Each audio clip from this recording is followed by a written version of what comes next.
Bonjour les amis, aujourd'hui je voulais vous faire une petite vidéo concernant notamment le forsythia qui est juste à côté de moi et qui est encore en train de fleurir. Les feuilles sont à peine en train de sortir, mais on a cette pluie, cette cascade de fleurs jaunes printanières qui est très agréable et dont on a encore envie de profiter un petit moment. Et pourtant, on va voir ensemble qu'il existe un syndrome très particulier lié évidemment au forsythia, mais qui touche évidemment tout l'ensemble des arbustes à floraison, printanière ou même estivale, qui est assez catastrophique et qui va réduire cette plante qui est absolument fantastique à son plus simple appareil et à une expression très limitée. Le forsythia, nous le connaissons tous, évidemment, c'est cet arbuste qui pousse dans la plupart des jardins. C'est vraiment un des top 10 des plantes que les gens achètent lorsqu'ils vont aménager un jardin. C'est un arbuste qui est originaire généralement des contrées chinoises, mais qu'on a réussi avec de nombreux hybrides à pouvoir mettre à disposition, là aussi dans les différentes pépinières, notamment par rapport à ces différentes couleurs, mais aussi à des formes très variées. Et comme il s'agit ici généralement des hybrides, puisque la plupart des forsythias vendus en France sont des hybrides, il n'empêche qu'ils ont comme parents, généralement, des forsythias, notamment le suspensa, qui est là aussi une plante qui est originaire de Chine et qui aura, comme vous le voyez ici, ces caractéristiques, des rameaux pleureurs. Et ces rameaux pleureurs sont vraiment extraordinaire. On a une silhouette au niveau de cet arbuste qui est très gracieuse, qui aura évidemment besoin de largement plus de place, puisque comme vous pouvez le voir, il peut monter jusqu'à 2 mètres, 3 mètres suivant les hybrides, mais va avoir un étalement qui lui aussi sera à peu près de 2-3 mètres, notamment par rapport à ces grands rameaux qui sont assez impressionnants et qui vont couvrir une large surface. Et lorsque l'on achète ce petit arbuste qui, comme j'ai pu vous le dire, est devenu extrêmement commun et a énormément de succès dans les jardins, l'on a en face de nous un arbuste qui va être très érigé. Les branches vont être dressées sur les jeunes sujets. Et ce n'est qu'à partir du moment où il va vieillir et où ces fameuses branches vont continuer de pousser par rapport à leur croissance, qu'elles vont devenir pleureurs. Donc ce petit arbuste a cette particularité, au niveau notamment de sa silhouette, d'avoir un port très élancé et ensuite, directement, avec l'âge, des branches qui retombent. Et c'est là où on a quelque chose d'assez magique, voire totalement extraordinaire, parce que cette silhouette est peu commune. Mais voilà le gros problème du forsythia, c'est que ce dernier supporte très bien la taille et va être très facilement dirigé par des simples coups de sécateur, lui permettant d'avoir des formes qui n'auront plus strictement rien à voir avec sa silhouette naturelle. Et c'est bien ça le problème. Nous sommes donc en face de différents arbustes à fleurs qui vont être conduits sous différentes formes, ne respectant évidemment pas cette élégance et évidemment cette silhouette très gracieuse lorsqu'elles sont notamment taillées sous forme de boule ou sous forme de haie. Et c'est bien ça le problème. Nous sommes donc en face du syndrome du forsythia. C'est donc un arbuste à fleurs qui naturellement va avoir une forme assez magnifique, mais qui va être réduit à des formes totalement absurdes qui ne respectent évidemment pas les différentes pluies de fleurs que cet arbuste va naturellement produire au printemps.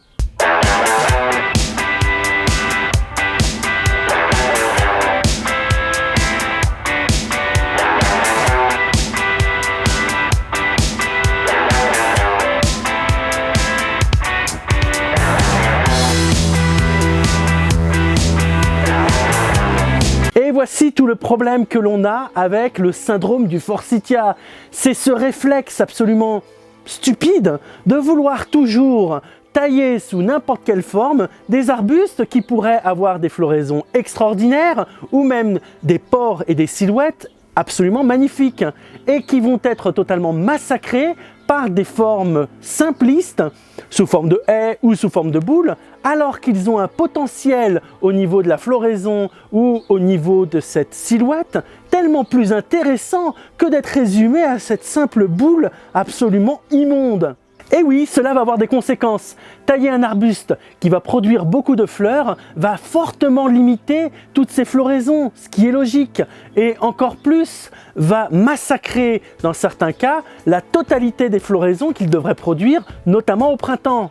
Et si en plus vous avez des arbustes qui supportent plus ou moins bien la taille, cela ne va pas être sans conséquence.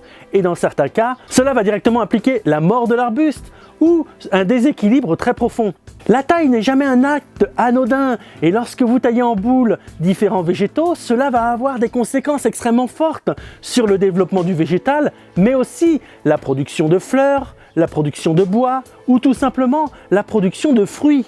Car en effet, on voit souvent notamment des noisetiers taillés en boule. Cela va totalement anéantir la production des noisettes. Cet arbre fruitier deviendra donc totalement inutile. Et pour cela, il suffit de prendre quelques exemples. Regardez ici, nous sommes face à une plante qui s'appelle la Spiraea X arguta, qui est bien connue, notamment pour ses floraisons très impressionnantes, pleureurs elles aussi, comme le forsythia, mais qui vont être blanches et réunies sur les tout premiers rameaux de l'année. Ce sont donc ces premiers rameaux qui vont être les plus florifères. Comme vous pouvez le voir, cet arbuste va avoir un port plus ou moins érigé, mais avec le temps, les jeunes branches vont être assez pleureurs, lui donnant cette forme un petit peu exubérante, absolument splendide, et ces différents rameaux vont évidemment se recouvrir de fleurs blanches sur l'ensemble de cet arbuste, notamment pendant la période de printemps.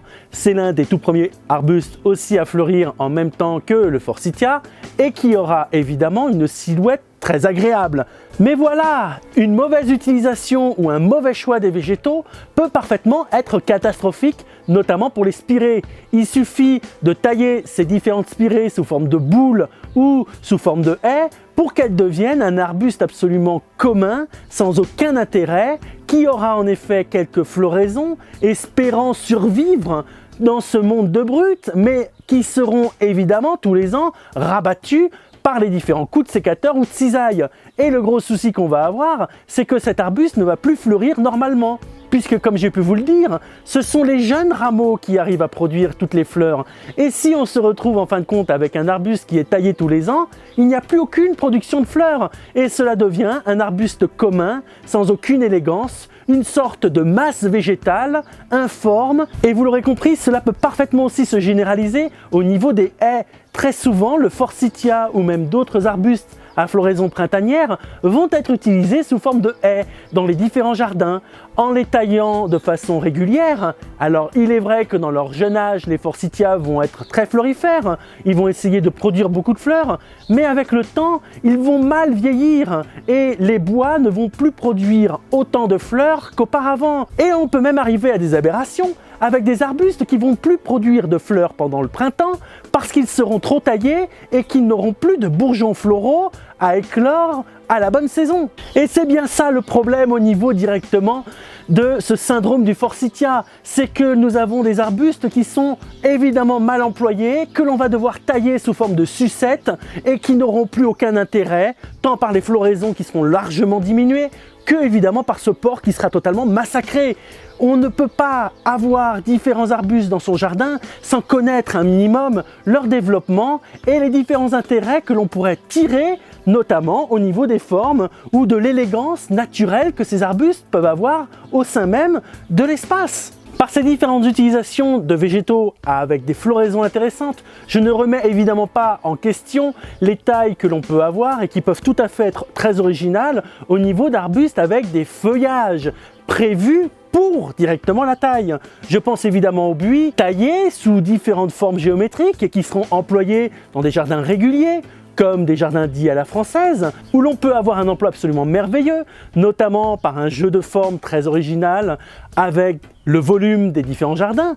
Ce n'est donc évidemment pas ça que je remets en cause, ni même l'emploi des différentes haies que l'on peut tailler. Non, je parle bien ici des végétaux qui ne sont pas destinés à être employés sous cette forme. Donc voici tout l'objet de ma vidéo, vous faire comprendre qu'il n'existe pas une seule taille mais bien plusieurs et que ces dernières seront totalement en lien évidemment avec le végétal et non avec vos désirs. Je sais que ces différents arbustes à fleurs peuvent être absolument merveilleux et vont évidemment embellir les jardins, mais il va falloir aussi pouvoir les utiliser suivant leur propre croissance et métabolisme. métabolisme. Et c'est bien ça le problème avec le syndrome du forsythia, c'est que l'on ne va pas utiliser les végétaux suivant leur bon métabolisme et on va les tailler de façon absolument arbitraire sous des formes assez généralistes, alors que cet arbuste peut donner tellement plus qu'une simple forme de boule avec 3-4 fleurs au-dessus. Évidemment, si vous voulez réaliser une haie sans pour autant utiliser votre sécateur, sachez-le, il existe de nombreux arbustes qui ne poussent pas à plus de 1,50 m, notamment certaines espèces de forsythia avec des variétés très particulières, mais qui auront en effet ce développement naturel, vous empêchant de le tailler tous les ans et lui permettant surtout de pouvoir se développer et avoir une floraison au maximum, avoir une floraison abondante, respectant son développement, évidemment en lien totalement avec d'autres arbustes à floraison printanière. La taille n'est jamais systématique et évitez au maximum de tailler les différents arbres ou les arbustes que vous allez directement implanter chez vous. Il vaut mieux les laisser vivre de façon à ce qu'ils aient suffisamment d'espace, à ce que vous compreniez et que vous ayez conscience des différents intérêts qu'ils peuvent avoir, des formes ou des productions de fleurs qu'ils vont pouvoir avoir, notamment pendant la période de floraison, qu'elle soit estivale, printanière ou même hivernale, pour que vous puissiez en fin de compte réussir à les implanter de façon harmonieuse et en respect avec leur métabolisme. La taille n'est pas toujours une solution et dans certains cas, il est préférable de laisser des arbustes fleurir et vivre librement pour qu'ils puissent vous produire des bois décoratifs, des floraisons exceptionnelles ou même des fruits savoureux, notamment lorsque l'on est sur des espèces comme celles directement des groseilliers ou tout simplement des noisetiers. Et si vous devez tout de même tailler les différents arbustes, renseignez-vous évidemment sur le type de taille que vous devez appliquer au végétal en respectant au maximum ces différentes croissances et évitant ce syndrome du forsythia, voulant tout tailler sous forme de boule ou sous forme de haie, qui n'est jamais une réponse et une solution au développement naturel et spontané des différents arbustes qui peuvent fleurir dans les jardins. Je tenais évidemment à vous remercier pour votre soutien et votre fidélité, notamment illustrée par les différents commentaires très chaleureux que j'ai sous les vidéos. N'hésitez pas à vous abonner, notamment si cette vidéo a pu vous permettre de comprendre un petit peu les différents types de tailles que l'on peut appliquer aux végétaux et éviter au maximum de les tailler sous forme de boule, notamment s'ils ont des floraisons intéressantes. Vous pouvez évidemment me suivre sur les différents réseaux sociaux, notamment Facebook, Twitter et Instagram. D'ici là, prenez bien soin de vous et on se retrouve pour de prochaines vidéos. À très bientôt les amis, au revoir!